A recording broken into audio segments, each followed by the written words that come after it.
Hello students. पिछली class में हमने राजनीति विज्ञान के व्यवहारवादी उपागम की चर्चा की थी। व्यवहारवाद एक ऐसी अध्ययन पद्धति जिससे राजनीति विज्ञान को समझा जा सकता है। व्यवहारवाद से ही जुड़ा हुआ हमारा आज का टॉपिक है उत्तर व्यवहारवाद उपागम। बच्चों, इस टॉपिक को मैं समझाऊं इससे पहले थोड़ा सा हम राजनीति विज्ञान के जो हमने अर्थ और क्षेत्र में बात की थी उसी चीज़ को मैं दोबारा एक्सप्लेन करना चाहूँगी आपको कि राजनीति विज्ञान के अगर अपन अध्ययन को देखें तो इसे हम दो भागों में बांटते हैं। एक है द्वितीय विश्व युद्ध से पहले का समय, जिसको परंपरागत राजनीति विज्ञान का पीरियड माना जाता है, और दूसरा है युद्ध के बाद का समय, जिसे हम आधुनिक राजनीति विज्ञान का काल मानते हैं। अगर अपन देखें, आधुनिक काल में ही व्यवहारवादी उपागम की शुरुआत हुई थी और द्वितीय विश्व युद्ध से 1960 तक व्यवहारवाद उपागम का समय माना जाता है। व्यवहारवाद में हमने उसके मुख्य प्रणेता डेविड ईस्टन की चर्चा की थी और अब इस उत्तर व्यवहारवाद में भी 1960 के बाद से वर्तमान समय तक उत्तर व्यवहारवादी उपागम का काल माना जाता है।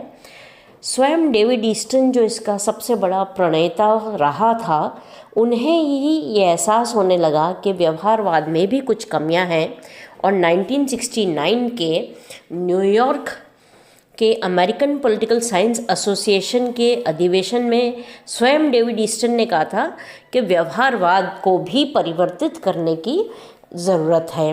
इसलिए उनका ये मानना था कि व्यवहारवाद का जो उद्देश्य लेकर राजनीति विज्ञान को जो एक विज्ञान का दर्जा दिलाना था और राजनीति विज्ञान की विषय की जो महत्ता है, उसको उनको लगा कि व्यवहारवादी जो अध्ययन पद्धति थी उसमें भी कुछ कमियां रह गई थी। और उन्होंने कहा कि जो दो प्रमुख कमियां थी राजनीति विज्ञान के अध्ययन यानी कि व्यवहारवादी अध्ययन में, वो क्या थी कि एक तो ये प्रासंगिक अध्ययन नहीं हो रहा था और दूसरा ये कि उन्होंने कहना था कि जो भी हम अध्ययन करें उसका एक आउटपुट होना चाहिए। तो उन्होंने उस वक्त दो नारे दिए, एक प्रासंगिकता यानी कि रेलेवेंस और दूसरा कर्म यानी कि एक्शन।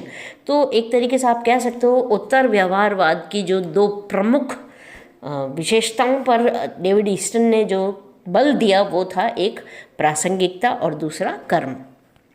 उत्तर व्यवहारवाद को अब हम डिटेल में इस टॉपिक को ले रहे हैं। सबसे पहले हम टॉपिक ले रहे हैं कि उत्तर व्यवहारवाद की उत्पत्ति के क्या कारण थे, कौन सी ऐसी चीज़ें थी जिस कारण व्यवहारवाद को अपूर्ण मानते हुए उत्तर व्यवहारवाद का विचार डेविड ईस्टन ने दिया। तो पहला कारण है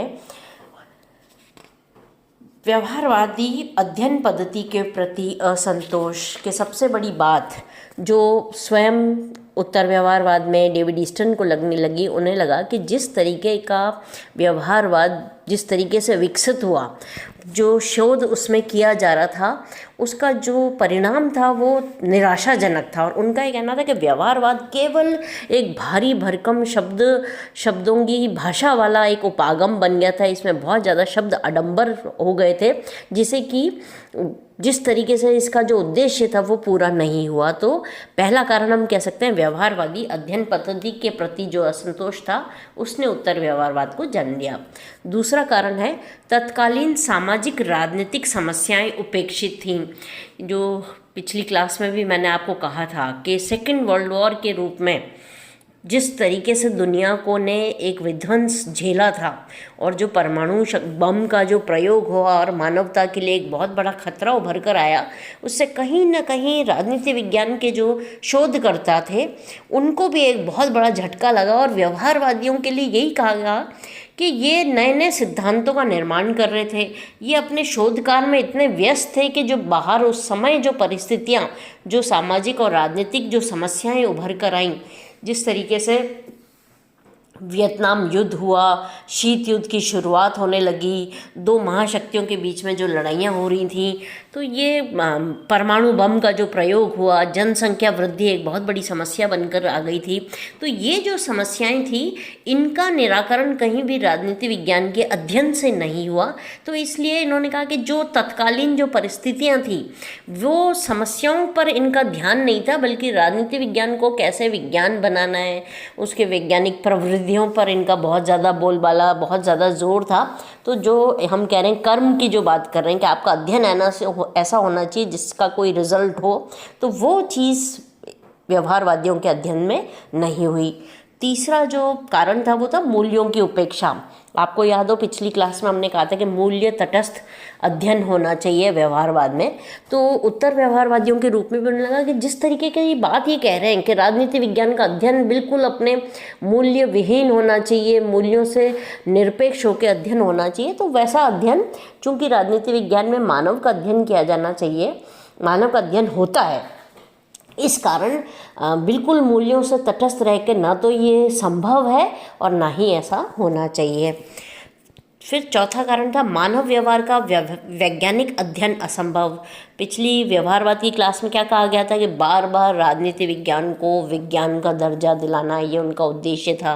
विज्ञान की जो तकनीकें थी वे राजनीति विज्ञान में सम्मिलित करने की बात की गई कि जिस तरीके से विज्ञान में प्रयोग होते हैं राजनीति विज्ञान में भी किया जा सकते हैं। विज्ञान में प्रयोग के आधार पर भविष्यवाणी हो सकती है, तो राजनीति विज्ञान में भी होनी चाहिए। लेकिन जो उत्तर व्यवहारवादियों के रूप में उनको समझ में आया है कि भाई दोनों की विषय वस्तु इतनी भिन्न है कि हम एक मेथड, एक सी चीज़, एक प्राथमिकता हम दोनों विषयों को नहीं दे सकते। वहाँ पर भौतिक वस्तुओं का अध्ययन है, यहाँ मानव व्यवहार का अध्ययन है, तो वैसा प्रयोग यहाँ संभव नहीं है, वैसी भविष्यवाणियाँ यहाँ संभव नहीं है, और ना ही उतनी एक्यूरेट जो वैज्ञानिक तकनीक है वो यहाँ पे लागू की जा सकती है। तो ये थे बच्चों उत्तर व्यवहारवाद के उदय के कारण। अब हम ले रहे हैं उत्तर व्यवहारवाद का अर्थ और इसकी परिभाषा। जैसे मैंने शुरू में आपको बताया कि उत्तर व्यवहारवाद क्या है, तो ये भी एक अध्ययन पद्धति है। कैसी अध्ययन पद्धति है? जो व्यवहारवाद की कमियों को दूर करके, यानी कि व्यवहारवाद की जो भी उपलब्धियां हैं उसको तो स्वीकारना है, लेकिन जो उसमें कमियां हैं उसको सुधारने की एक ये नई पद्धति है। नई तो नहीं कहेंगे इसको, उसी पद्धति को सुधार कर एक नई दिशा ले जाने की ओर ये नया उपागम है। फिर अब हम ले रहे हैं उत्तर व्यवहारवाद की मान्यताएं या लक्षण, है ना। तो डेविड ईस्टन ने 1969 के अपने अमेरिकन पॉलिटिकल साइंस एसोसिएशन के अधिवेशन में अध्यक्ष पद से बोलते हुए उन्होंने इन विशेषताओं की चर्चा करी, और इन विशेषताओं का नाम उन्होंने क्या दिया? प्रासंगिकता का धर्म या क्रेडो ऑफ रेलेवेंस। बहुत ही फेमस है बच्चों, इस चीज़ को आप थोड़ा सा ध्यान दें कि क्रेडो ऑफ रेलेवेंस क्या है या प्रासंगिकता का धर्म क्या है। तो डेविड ईस्टन ने जो उत्तर व्यवहारवाद में 7 विशेषताओं या सिद्धांत या मान्यताओं की चर्चा की है, उसको एक तरीके से इस विशेषताओं का नाम उसने क्रेडो ऑफ रेलेवेंस दिया था, यानी कि वो लेख जिसमें उन्होंने इसका उल्लेख किया था। अब हम ले रहे हैं बारी बारी से कौन कौन सी ये मान्यताएं हैं। पहली मान्यता क्या है? तकनीक से पूर्व सार, यानी कि जैसे हमने कहा कि व्यवहारवादी क्या कर रहे थे? तकनीक पर बहुत ज़्यादा बल दे रहे थे, और उनकी जो अध्ययन विषय वस्तु थी, उनका क्या कहना था कि मानव का व्यवहार अध्ययन किया जाना चाहिए।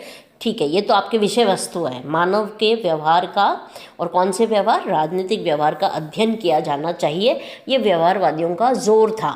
लेकिन उससे ज़्यादा जोर वो किस में उलझ कर रह गए कि कैसे ये अध्ययन होना चाहिए, कौन सी तकनीकें अपनानी चाहिए। तो सबसे बड़ी जो कमी अपन कह सकते हैं व्यवहारवादियों की यही बनी, और उत्तर व्यवहारवादियों ने सबसे पहले इसी सुधार की बात करी। उन्होंने कहा कि ठीक है, वैज्ञानिक तकनीक इम्पॉर्टेंट है, नो डाउट। अपने को राजनीति विज्ञान को अगर विज्ञान बनाना है तो हमें विज्ञान जैसी तकनीक इसमें लानी चाहिए, लेकिन हमारा जो ध्यान है, हमारा जो फोकस है, वो हमारी विषय वस्तु, हमारा जो सार है, हमारी जो बिंदु है, हमारा केंद्र बिंदु जो है वो मानव है। तो हमारा ध्यान सार विषय वस्तु पर ज़्यादा होना चाहिए, बजाय उस अध्ययन को पढ़ने की कौन सी तकनीक, कौन सी प्रविधि, उस पर हमारा इतना फोकस नहीं होना चाहिए। तो शोध का सार इम्पॉर्टेंट है, शोध किन साधनों से हो रहा है वो इतने इम्पॉर्टेंट नहीं है। दूसरी जो विशेषता थी वो थी सामाजिक परिवर्तन पर बल। तो जैसे मैंने आपको कहा था कि भाई उस टाइम की जो परिस्थितियाँ थी, उन परिस्थितियों का जो एक तरीके से राजनीति विज्ञान को, समस्याओं को इंगित करके उन समस्याओं को सुधारने पे, समाज को परिवर्तित करने के, यानी कि यथार्थ का आप चित्रण कर रहे हैं, लेकिन यथार्थ के चित्रण के साथ साथ आपको ऐसे उपाय, ऐसे सुधार, आपको समाज को सुधारने के लिए भी अपना शोध जो है इस तरीके से होना चाहिए जिससे कि समाज में परिवर्तन लाया जा सके। तीसरा विशेषता है समकालीन समस्याओं के विश्वसनीय निदान पर बल। जो अभी हमने ऊपर बात कही वही इसी पॉइंट में नए सिरे से आ रही है कि भाई जो भी उस टाइम की प्रॉब्लम्स थी, जो प्रॉब्लम्स कैसी थी, तो हमने अभी बात करी थी कि चाहे अणुबम का भय रहा हो, चाहे बढ़ती जनसंख्या हो, रंग भेद हो, उपनिवेशवाद हो, साम्राज्यवाद हो, प्रदूषण हो, गरीबी हो, ये सारी समस्याएं उस टाइम विश्व में बहुत भयंकर रूप से फैली हुई थी। और राजनीति विज्ञान का उद्देश्य इन समस्याओं का उपाय या इनका फोकस जो है वो इसके उपायों पर होना चाहिए, इसकी सॉल्यूशन पर होना चाहिए। चौथी जो थी उनका था मूल्यों पर बल। तो व्यवहारवादियों ने जिस तरीके से कहा कि भाई मूल्य विहीन अध्ययन करिए, डेविड ईस्टन स्वयं उनको ये रियलाइज़ हो गया कि भाई मानव द्वारा मानव समस्याओं का अध्ययन यदि किया जाना है तो हम मूल्य तटस्थ होकर अध्ययन नहीं कर सकते। तो उन्होंने कहा कि भाई मूल्यों को उतना ही, इसके जो महत्व है उसको हमको स्वीकारना होगा। और ठीक है, हम बहुत ज़्यादा अपने मूल्यों से या प्री जजमेंटल होकर हम पहले से सोच लें कि हाँ इसका यही कारण है या यही इसका उपाय है, वो गलत होगा।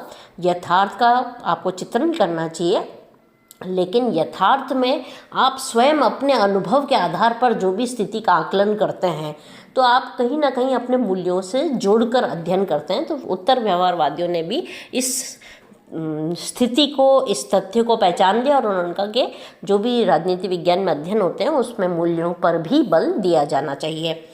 फिर नेक्स्ट विशेषता क्या थी कि जो बुद्धिजीवी थे, यानी कि स्पेशली राजनीति शास्त्रियों के लिए बात की गई कि राजनीति शास्त्रियों की एक भूमिका होनी चाहिए, एक मुख्य भूमिका होनी चाहिए। कि जब आलोचना हो रही थी व्यवहारवाद की, उन्होंने क्या कहा कि साहब ये जो बुद्धिजीवी थे, ये जो राजनीति शास्त्री थे, ये बंद एसी कमरे में बैठ के शोध पे, तकनीक पर ध्यान दे रहे थे, जबकि बुद्धिजीवी जो हैं इनके ऊपर भी एक जिम्मेदारी और केवल चर्चा करने की नहीं है, बल्कि जो भी मानवीय मूल्य हैं, संस्कृति है, इनकी रक्षा करके अपने विचारों की अभिव्यक्ति के साथ साथ समाज को परिवर्तित करने की जो इनके पास शक्ति है उसका इनको पूरा उपयोग करना चाहिए। तो एक तरीके से बुद्धिजीवियों को भी समाज परिवर्तन, राज्य में अपने एक प्रभावशाली भूमिका अदा करने की बात उत्तर व्यवहारवादियों द्वारा की गई। फिर छठा विशेषता क्या था, जो हम शुरू में इंट्रोडक्शन में मैंने कहा था कि क्रियाशील या कर्मनिष्ठ विज्ञान। राजनीति विज्ञान को कैसा बनाना है, कर्मनिष्ठ विज्ञान, यानी कि एक ऐसा उसका पर्पस होना चाहिए, ऐसा उद्देश्य होना चाहिए जिससे कि समाज का पुनर्निर्माण हो, समाज का पुनर्गठन हो, और इसका जो ज्ञान है, जो सैद्धांतिक ज्ञान है, उसको व्यवहारिक रूप से समस्याओं को सुलझाने में सार्थक होना चाहिए। सातवीं विशेषता क्या है कि व्यवसायों का राजनीतिकरण। तो इम्पॉर्टेंट चीज़, ये नई चीज़ आई थी उत्तर व्यवहारवादियों ने। उन्होंने क्या कहा कि जो विभिन्न व्यवसाय हैं इनके अपने समुदाय होने चाहिए और इन समुदायों के द्वारा अपने अपने क्षेत्र में अपनी समस्याओं का बेहतर आकलन भी हो सकता है और बेहतर इनके द्वारा सुझाव भी दिए जा सकते हैं। तो इन डेविड ईस्टन और अन्य उत्तर व्यवहारवादियों का मानना था कि व्यवसायों का राजनीतिकरण होना चाहिए जिससे कि सभी समुदाय, संस्था, संघों को राजनीतिक क्रियाकलापों के प्रति सक्रिय होना चाहिए और उनको अपने दायित्वों की पूर्ति करनी चाहिए। तो एक तरीके से डेविड ईस्टन ने इस क्रेडो ऑफ रेलेवेंस में दो प्रमुख आधार, जो मैंने शुरुआत में कहा उसको बच्चों बार बार रिपीट कर रही हूँ क्योंकि ये दो चीज़ आपसे क्वेश्चन में भी पूछी जा सकती है कि उत्तर व्यवहारवाद के दो प्रमुख नारे कौन से थे। उत्तर व्यवहारवाद की दो प्रमुख आधार कौन से थे? तो एक तो था प्रासंगिकता यानी कि रेलेवेंस, यानी कि जो समय के साथ जो परिस्थितियां जो हैं वो आपके जो भी आप अध्ययन कर रहे हैं वो उस परिस्थिति में उसका मेल होना चाहिए। ऐसा नहीं है कि आप 1956 की बात कर रहे हो और आप 2020 की समस्याओं को इग्नोर कर रहे हो। तो जो भी आपका अध्ययन है वो उस समय के साथ मेल खाता हुआ होना चाहिए और उसका एक पर्पस होना चाहिए, उसका कोई जो वर्तमान की परिस्थिति है उनके साथ उसका तालमेल होना चाहिए, उसकी आवश्यकता होनी चाहिए, यानी कि प्रासंगिक वर्ड उन्होंने यूज़ किया। और दूसरा उन्होंने क्या कहा? कर्मनिष्ठता की बात करी कि जो भी विज्ञान के रूप में राजनीति विज्ञान का है उसका हमें केवल अध्ययन नहीं करना है, बल्कि उस अध्ययन के साथ साथ परिस्थितियों का हमें उपाय, समस्याओं का हमें उपाय भी ढूंढना चाहिए। तो ये था डेविड ईस्टन के द्वारा उत्तर व्यवहारवाद की विशेषताएं। अब हम